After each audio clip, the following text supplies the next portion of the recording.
Hello everyone, welcome to the commerce classes with Pankaj Chopra. बेटा आज हम लोग जो चैप्टर करने वाले हैं इसका नाम है प्लानिंग। आपने कई बार सुना होगा प्लानिंग, हम ये प्लान कर रहे हैं, हम वो प्लान कर रहे हैं। तो प्लानिंग का अगर सिंपल वर्ड्स में मैं आपको मीनिंग एक्सप्लेन करूं तो प्लानिंग का सिंपल मतलब क्या है? Thinking before hand. Thinking before hand मतलब कुछ भी काम को करने से पहले सोचना, उसी को प्लानिंग कहा गया। ठीक है। अब एक चैप्टर के साथ ना एक स्लोगन लिखा हुआ बड़ा अच्छा सा, the manager who acts without planning must learn to live without profit. वो क्या बोलता है? कहता है कि अगर मैनेजर ने बिना प्लानिंग के काम करना सीख लिया तो इसका मतलब उसको बिना प्रॉफिट के लिए भी जीना, बिना प्रॉफिट के जीना भी सीख लेना चाहिए। मतलब कि अगर आप प्लानिंग नहीं कर सकते तो इसका मतलब यह है कि आपको प्रॉफिट्स नहीं हो सकते। ये एक और स्लोगन लिखा हुआ है, if you fail to plan you plan to fail. If you fail to plan मतलब कि आप प्लान करने में फेल हो गए तो आपने फेल होने का प्लान तैयार कर लिया है। मतलब समझे बात को कि अगर मैं प्लान करने में फेल हो गया, प्लानिंग करने में फेल हो गया तो इसका मतलब कि अल्टीमेटली मैंने फेल होने की प्लानिंग कर ली है। अगर आप प्लान नहीं कर सकते तो इसका मतलब आप फेल होने की डायरेक्शन में हो। तो वो क्या कहता है कि अकॉर्डिंग टू बिजनेस प्लानिंग क्या होती है? प्लानिंग के अंदर क्या होता है? प्लानिंग के अंदर कुछ चीज़ों को डिसाइड किया जाता है। जैसे कि प्लानिंग जो है वो मैनेजमेंट का सबसे फर्स्ट फंक्शन होता है। बिना प्लानिंग के मैनेजमेंट स्टार्ट नहीं होती और बिना ऑब्जेक्टिव के प्लानिंग स्टार्ट नहीं होती। समझ रहे हो बात को? मैं बोल रहा हूं बिना प्लानिंग के बिना क्या स्टार्ट नहीं होगी? मैनेजमेंट स्टार्ट नहीं होगी, क्योंकि ये उसका फर्स्ट फंक्शन है। और ये किसके ऊपर बेस्ड है? प्लानिंग किसके ऊपर बेस्ड है? ऑब्जेक्टिव के ऊपर। ये किसके ऊपर बेस्ड होती है? ऑब्जेक्टिव के ऊपर। मतलब कि मैनेजमेंट जो है वो किसके ऊपर बेस्ड है? प्लानिंग के ऊपर।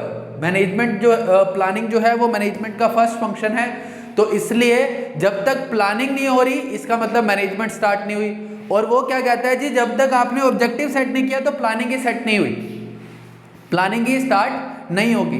तो प्लानिंग के अंदर क्या होता है? प्लानिंग मैनेजमेंट का एक ऐसा फंक्शन है जिसके अंदर जो आपकी कंपनी है या जो आपकी फॉर्म ऑफ ऑर्गेनाइजेशन जो भी आपने डिसाइड की हुई है वो इसके अंदर अपना ऑब्जेक्टिव डिटरमाइन करती है, अपना ऑब्जेक्टिव सेट करती है। और उस ऑब्जेक्टिव को अचीव करने के लिए कौन कौन सी एक्टिविटीज परफॉर्म करनी पड़ेगी उनका भी डिसीजन कहाँ पे लिया जाता है? प्लानिंग के अंदर।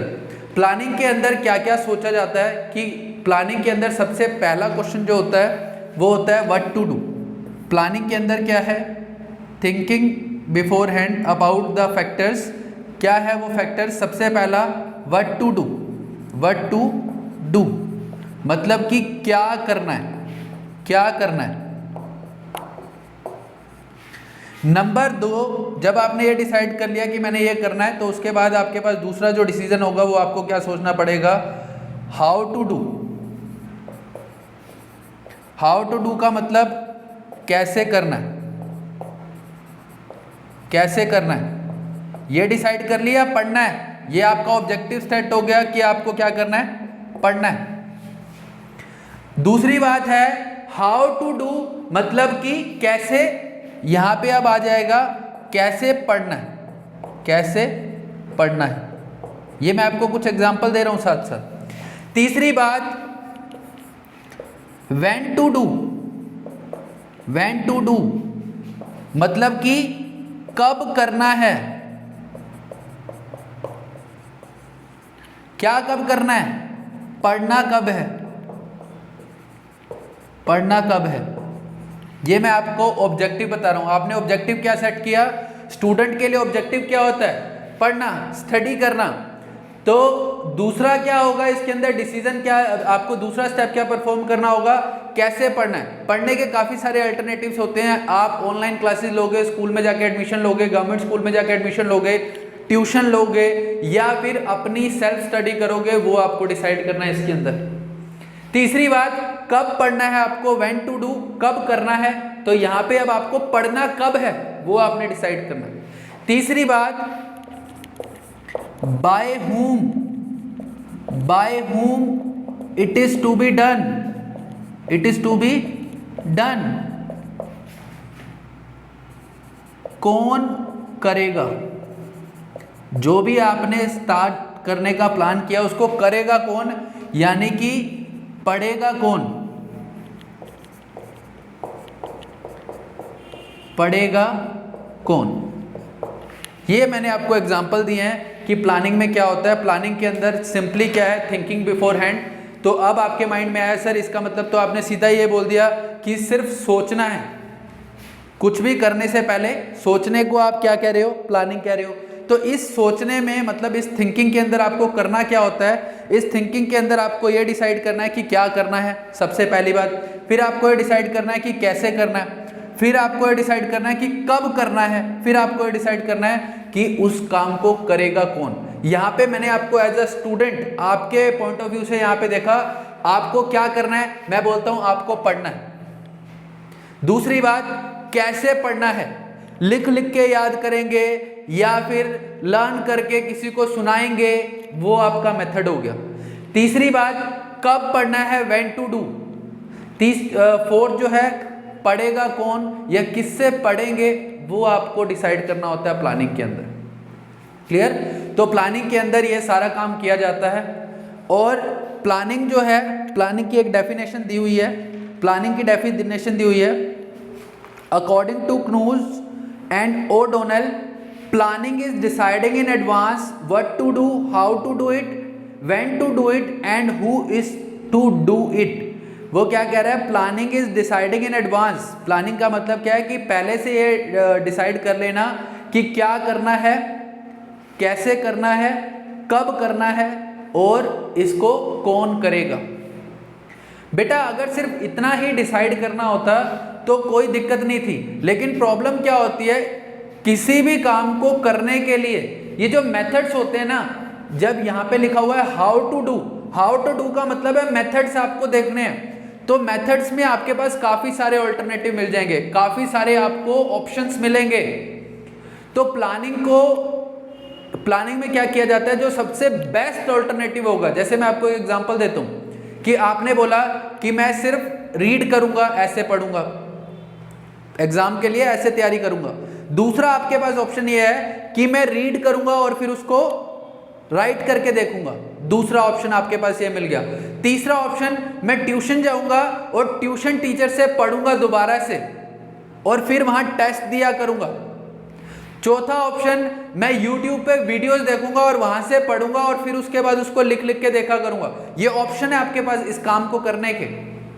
तो प्लानिंग के अंदर क्या होता है, काफी सारे ऑल्टरनेटिव्स अवेलेबल होते हैं। तो प्लानिंग के अंदर आपको सबसे बेस्ट जो ऑल्टरनेटिव है, जो सबसे बेस्ट मेथड है, उसको डिसाइड करना होता है। तो इसलिए प्लानिंग को एक प्रोसेस ऑफ चूजिंग भी बोला जाता है कि ये एक प्रोसेस ऑफ चूजिंग है, इसके अंदर आपको सिलेक्ट करना पड़ेगा। ठीक है।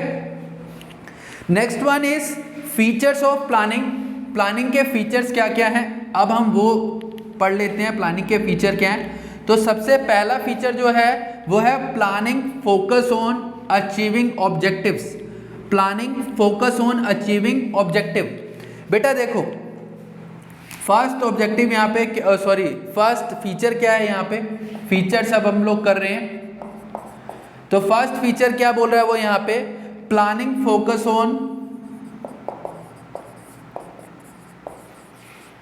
Focus on achieving objective. ये जो प्लानिंग है किसके ऊपर फोकस करती है कि हमने ऑब्जेक्टिव कैसे अचीव करने हैं। इसका मतलब सिंपली यही है कि आपको प्लानिंग के अंदर, जैसे मैंने अभी बताया है कि प्लानिंग के अंदर आपको क्या करना होता है, आपको डिसाइड करना है क्या करना है, कब करना है, कैसे करना है। तो आपका जो ऑब्जेक्टिव है वो ऑब्जेक्टिव कहाँ पे सेट किया जाता है, प्लानिंग के अंदर सेट किया जाता है।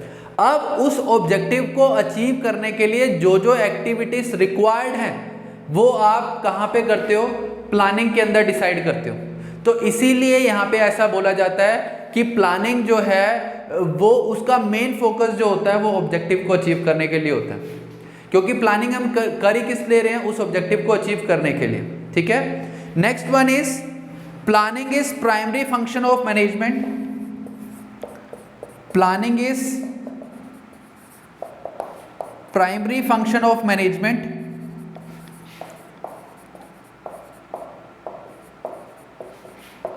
प्लानिंग जो है वो मैनेजमेंट का प्राइमरी फंक्शन है। प्राइमरी का मतलब बेटा आप यहाँ पे ये बोल सकते हो कि यहाँ पे ये फर्स्ट फंक्शन है। प्लानिंग का फर्स्ट फंक्शन होता है मैनेजमेंट, ये भी इसका एक फीचर है। बाकी जितने भी फीचर्स हैं और बाकी जितने भी फंक्शंस हैं मैनेजमेंट के, जैसे कि ऑर्गेनाइजिंग है, स्टाफिंग है, डायरेक्टिंग है और कंट्रोलिंग है, वो सारे के सारे इसी के ऊपर बेस्ड होते हैं। तो इसीलिए प्लानिंग को ये बोला जाता है कि प्लानिंग एक तो मैनेजमेंट का प्राइमरी फंक्शन है, साथ ही साथ सारे फंक्शंस जो रिमेनिंग फंक्शंस हैं वो इसके ऊपर बेस्ड हैं। तो इसको एक फाउंडेशन बोला जा सकता है वहां पे कि ये क्या है, foundation. It planning is a foundation for other function. ये बाकी फंक्शंस के लिए एक फाउंडेशन का, एक बेस का काम करती है, क्योंकि ऑर्गेनाइजिंग का जो प्रोसेस होगा वो किसके ऊपर बेस्ड होगा, प्लानिंग के ऊपर। क्योंकि प्लानिंग के अंदर आपने जस्ट पेपर वर्क किया होता है कि मैं ऐसा ऐसा करूंगा, ऑर्गेनाइजिंग में उसको एक फिजिकल फॉर्म दी जाती है।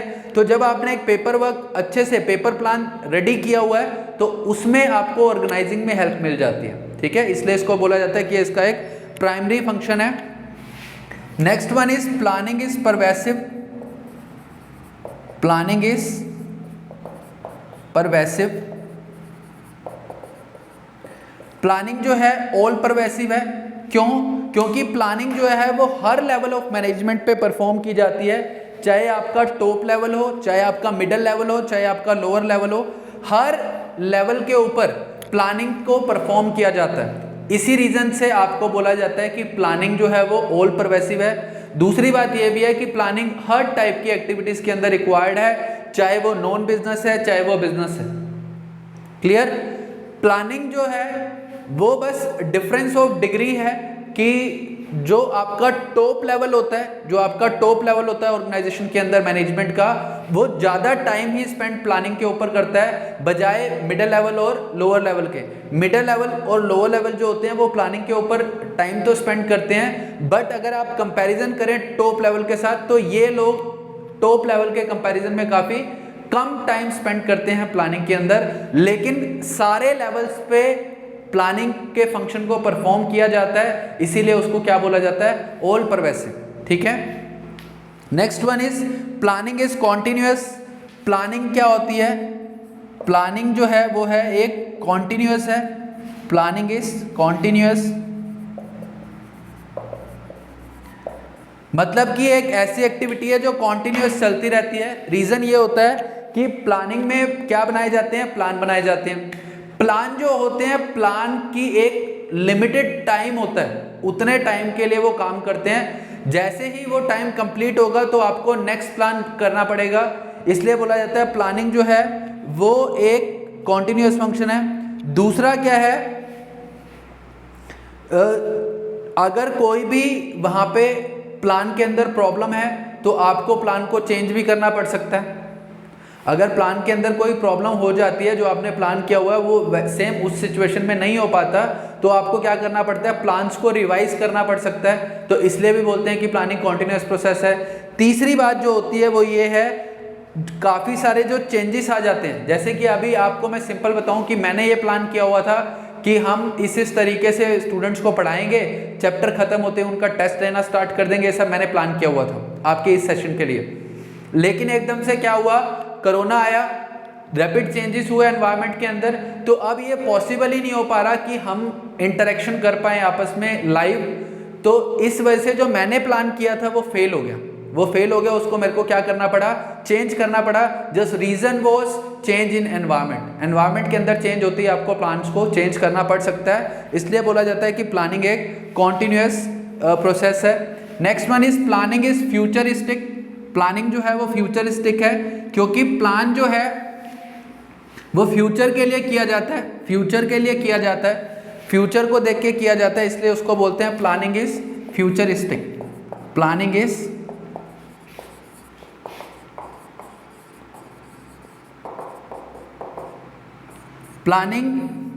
फ्यूचरिस्टिक क्यों बोला जाता है? क्योंकि ये किसके ऊपर बेस्ड है, बेस्ड ऑन फ्यूचर। फ्यूचर के ऊपर बेस्ड है, जस्ट इसीलिए इसको बोलते हैं कि प्लानिंग इज फ्यूचरिस्टिक, क्योंकि एक काम ऐसा है जो अभी आपने किया नहीं है, करने वाले हो। कब करने वाले हो? फ्यूचर के अंदर करने वाले हो। तो इसके अंदर फ्यूचर के बारे में डिसाइड किया जाता है कि क्या करना है, कब करना है, कैसे करना है और उसको कौन करेगा। तो ये सारी बातें किससे रिलेटेड होती हैं? फ्यूचर से रिलेटेड होती हैं। इसी रीजन की वजह से बोला जाता है कि प्लानिंग जो है वो एक फ्यूचरिस्टिक फंक्शन है। Next one is planning involve decision making. Planning involves decision making. Planning involves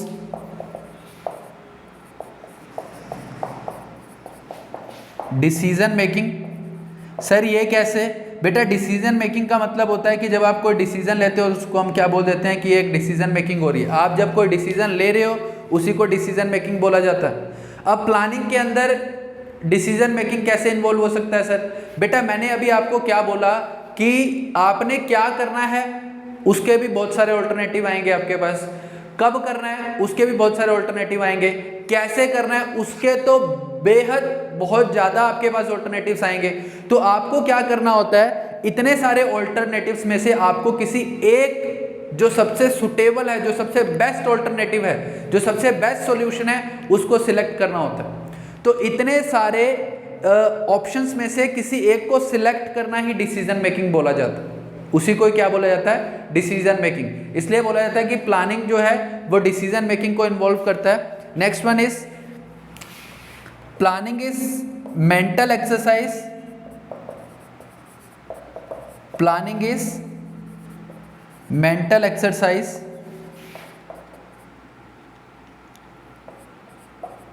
planning जो है वो एक मेंटल एक्सरसाइज है, क्योंकि इसमें जो सोचा जा रहा है वो काम को करने से पहले सोचा जा रहा है। तो इसी रीजन से बोला जाता है प्लानिंग जो है वो एक मेंटल एक्सरसाइज है, क्योंकि आप किसी काम को करने से पहले सोच रहे हो। काम हो जाए या आप काम को कर रहे हो तब सोचना एक अलग बात है, लेकिन आप किसी काम को करने से पहले अगर उसके बारे में सोच रहे हो तो उसको एक मेंटल एक्सरसाइज इसलिए बोला गया क्योंकि इसके अंदर आप वही 4 फैक्टर डिसाइड करते हो, what to do, how to do, when to do and by whom it is to be done. इसी रीजन की वजह से इसको एक मेंटल एक्सरसाइज बोला जाता है कि इतना सब सोचना, आपके माइंड के ऊपर प्रेशर आता है, आपका माइंड वर्किंग में आता है और वर्किंग में आ गया तो दैट मीन्स वो क्या कर रहा है? एक्सरसाइज कर रहा है। क्लियर? तो ये फीचर्स थे प्लानिंग के। अब हम लोग करने वाले हैं इम्पोर्टेंस ऑफ प्लानिंग, कि प्लानिंग की इम्पोर्टेंस क्या है। प्लानिंग के काफ़ी सारे इम्पोर्टेंस हैं जो बिजनेस को मिलती हैं। अब हम करेंगे इम्पोर्टेंस ऑफ प्लानिंग। तो सबसे पहली जो इम्पोर्टेंस है वो है planning provides direction. Planning provides directions. Directions का मतलब तो आपको पता ही होगा, दिशाएं देना। मतलब कि आपको वहाँ पे वो गाइडलाइंस प्रोवाइड करने लग जाता है कि क्या क्या करना है। प्लानिंग डिसीजन डायरेक्शंस कैसे प्रोवाइड करता है? प्लानिंग के अंदर आपने सब कुछ पहले से डिसाइड किया होता है कि क्या करना है, कब करना है, कैसे करना है और किससे करवाना है। तो अब आपके पास एक सीक्वेंस बना हुआ है कि कैसे कैसे इस पर्टिकुलर वर्क को या इस पर्टिकुलर ऑब्जेक्टिव को अचीव करना है। तो इसी रीजन की वजह से प्लानिंग आपको क्या करता है? डायरेक्शन प्रोवाइड करता है, क्योंकि ये सब आपने डिसाइड कहाँ किया? प्लानिंग के अंदर। तो अब आपको सब कुछ जब पता है तो जैसे अगर मैं आपको एग्जांपल देता हूँ कि जैसे अभी मैंने आपको बोला कि आपको अगर अच्छे मार्क्स स्कोर करने हैं, सपोज आपको ये लगता है कि मेरे को रैंक लेके आनी है इंडिया के अंदर या स्टेट के अंदर रैंक लेके आनी है, तो अब ये आपका ऑब्जेक्टिव है। इस ऑब्जेक्टिव को अचीव करने के लिए आपने कुछ प्लानिंग की होगी। तो वो प्लानिंग जो है वो आपको डायरेक्शंस देगी कि पहले ऐसा करो, फिर ऐसा करो, फिर ऐसा करो, फिर ऐसा करो, तो आपको ये रिजल्ट मिल सकता है। तो ये कैसे कैसे करना है ये सब कुछ आप कहाँ पे डिसाइड करते हो? प्लानिंग में। तो इसीलिए बोला जाता है कि प्लानिंग आपको डायरेक्शंस प्रोवाइड करती है। उसके बाद दूसरी बात, planning reduce the risk of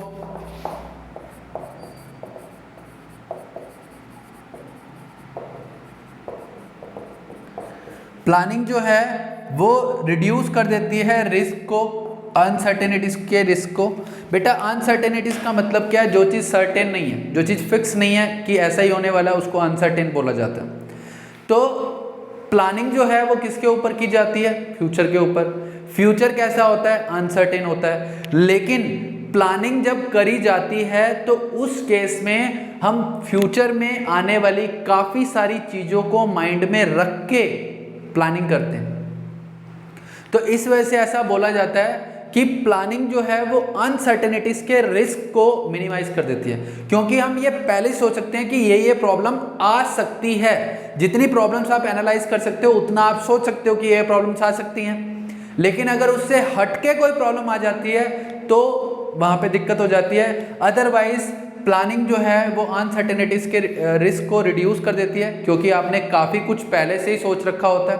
ठीक है। और प्लानिंग का जो काम करते हैं वो एक्सपर्ट्स करते हैं, वो अपने पास्ट एक्सपीरियंस के बेसिस पे उसको एनालाइज करते हैं कि पहले इतने सालों से ऐसा चल रहा है, तो वो उसके बेसिस पे वहाँ पे फ्यूचर के बारे में बता रहे होते हैं। तो इसलिए बोला जाता है कि प्लानिंग जो है वो आपके रिस्क को मिनिमाइज कर देती है। उसके बाद प्लानिंग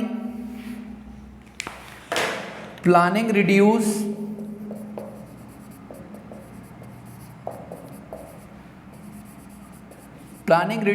ओवरलैपिंग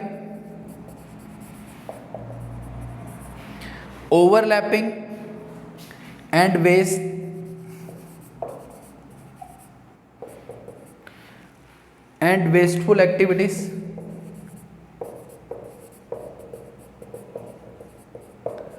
प्लानिंग जो है वो ओवरलैपिंग और वेस्टफुल एक्टिविटीज हैं उनको रिड्यूस कर देती है।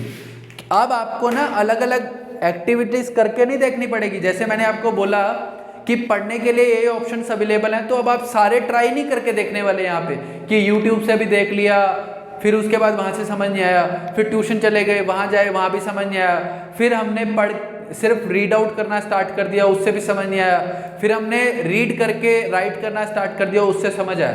तो आपको ये जो इतने सारे ऑल्टरनेटिव थे वो सारे ट्राई करके देखने नहीं पड़ेंगे, सारे नहीं ट्राई करके देखने पड़ेंगे। तो आपका जो ये वेस्टफुल एक्टिविटीज़ हैं, क्योंकि जिसका रिजल्ट नहीं बन के आया वो वेस्टफुल है, तो वो जो वेस्टफुल एक्टिविटीज़ हैं वो मिनिमाइज हो जाती हैं। दूसरी बात, ओवरलैपिंग क्या होता है?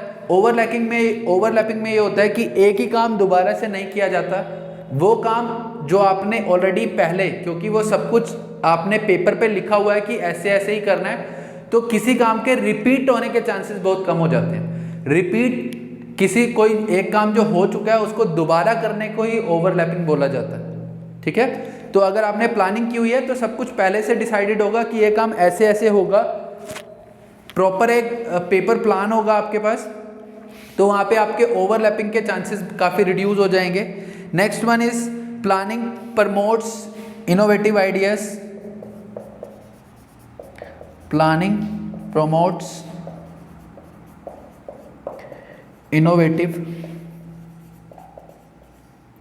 Innovative ideas. प्लानिंग जो है वो नए आइडियाज को प्रमोट करती है। क्यों? क्योंकि जब आप प्लानिंग करते हो तो उस काम को करने के काफ़ी सारे तरीके मैनेजर के पास ऑलरेडी अवेलेबल नहीं होते। वो उनको करने के तरीके जब सोच रहा होता है तो उसको ये पता चलता है कि इस काम को तो ऐसे भी किया जा सकता है, ऐसे भी किया जा सकता है, ऐसे भी किया जा सकता है। तो उसके पास किसी काम को करने के नए नए मेथड्स मिलते जाते हैं, नए नए आइडियाज डेवलप हो जाते हैं। तो इसीलिए बोला जाता है कि प्लानिंग जो है वो इनोवेटिव आइडियाज को क्या करती है? प्रमोट करती है। Next one is planning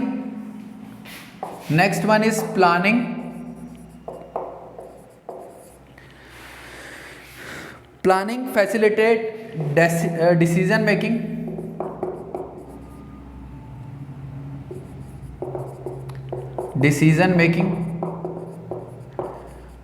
planning जो है वो डिसीजन मेकिंग में भी आपको हेल्प करती है। वो कैसे हेल्प करती है? अभी आपको मैंने बताया कि प्लानिंग के अंदर क्या होता है कि काफ़ी सारे ऑल्टरनेटिव जो अवेलेबल होते हैं वो आपको मिल जाएंगे। वो आपके पास मिल जाएंगे। तो आप क्या करोगे, सबके मेरिट्स और सबके डीमेरिट्स नोट कर लोगे। जिसमें भी सबसे ज़्यादा मेरिट्स हैं, मतलब जिसमें सबसे ज़्यादा फायदे हैं, उस पर्टिकुलर ऑल्टरनेटिव को सिलेक्ट कर सकते हैं। तो जब किसी पर्टिकुलर ऑल्टरनेटिव को आप सेलेक्ट कर रहे हो तो वो किस में आ जाता है, डिसीजन मेकिंग के अंदर। तो प्लानिंग जो है वो आपको डिसीजन मेकिंग में भी काफ़ी फैसिलिटीज़ प्रोवाइड करती है। Last one is planning establish standards.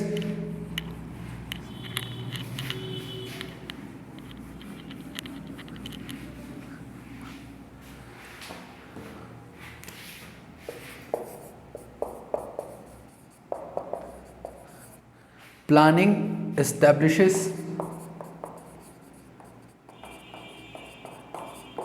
standards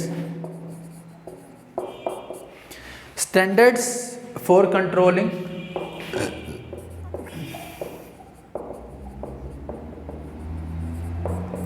planning जो है वो स्टैंडर्ड्स फॉर कंट्रोलिंग प्रोवाइड करती है। स्टैंडर्ड्स फॉर कंट्रोलिंग का मतलब क्या है सर? स्टैंडर्ड फॉर कंट्रोलिंग का मतलब सिंपली ये है कि जब आप कंट्रोलिंग कर रहे हो, कंट्रोलिंग के अंदर क्या होता है, कंट्रोलिंग के अंदर आप जो एक्चुअल रिजल्ट आ रहा है, और एक रिजल्ट वो होता है जो आप प्लानिंग के अंदर डिसाइड कर लेते हो। जैसे कि जब हम प्लान करते हैं, आपकी बुक के आगे ही लिखा हुआ होता है कि अप्रैल में ये काम करवाना है, मई में ये काम करवाना है, जून में ये करवाना है, जुलाई में ये करवाना है, अगस्त में ये करवाना है। पूरे सिलेबस का एक चार्ट बना हुआ है, आप अपने बुक के आगे देखना। तो वो क्या की हुई है, प्लानिंग की हुई है, स्टैंडर्ड सेट किया हुआ है। उसमें आप देखोगे तो लेक्चर्स भी लिखे हुए होते हैं कि इस टॉपिक को कवर करने के लिए 5 लेक्चर या 6 लेक्चर रिक्वायर्ड हैं, रिवीजन के लिए 2 लेक्चर या 3 लेक्चर रिक्वायर्ड हैं। वो सारी क्या है, प्लानिंग है। अब वो जो आपने ऑलरेडी डिसाइड किया हुआ है कि क्या काम कैसे कर सकते हैं, कितने टाइम के अंदर कर सकते हैं, उसकी कॉस्ट क्या होगी, कितने लेक्चर्स लगेंगे, वो सब कुछ प्लानिंग में आपने डिसाइड कर रखा है। तो फिर क्या होगा, फिर एक्चुअल में आपका सिलेबस स्टार्ट होता है। फिर क्या करते हैं स्कूल वाले, स्कूल में जो मैनेजमेंट है वो क्या कैसे कंपेयर करती है, मैनेजमेंट ये देखती है कि बुक के आगे क्या लिखा हुआ कि कितना सिलेबस अप्रैल में कंप्लीट होना चाहिए था। उनको दिखता है कि अप्रैल में 3 चैप्टर कंप्लीट हो जाने चाहिए थे, लेकिन एक्चुअल में आपके कितने चैप्टर कंप्लीट हुए हैं वो चेक किया जाता है कि अभी तक अप्रैल के अंदर आपने कितने चैप्टर करवाए। सपोज मैं बोलता हूं कि मैंने 2 चैप्टर करवाए, तो अब कंट्रोलिंग क्या होगी, कंट्रोलिंग के अंदर इन दोनों को मैच किया जाएगा, इन दोनों को कंपेयर किया जाएगा कि स्टैंडर्ड क्या था, स्टैंडर्ड था 3 चैप्टर, एक्चुअल क्या है 2 चैप्टर। फिर टीचर को बुलाया जाएगा और उससे पूछा जाएगा कि what is the reason for the difference, कि 3 चैप्टर होने चाहिए थे आपके 2 हुए हैं, तो उसका रीजन क्या है। वो कहाँ पे काम किया जाता है, कंट्रोलिंग में।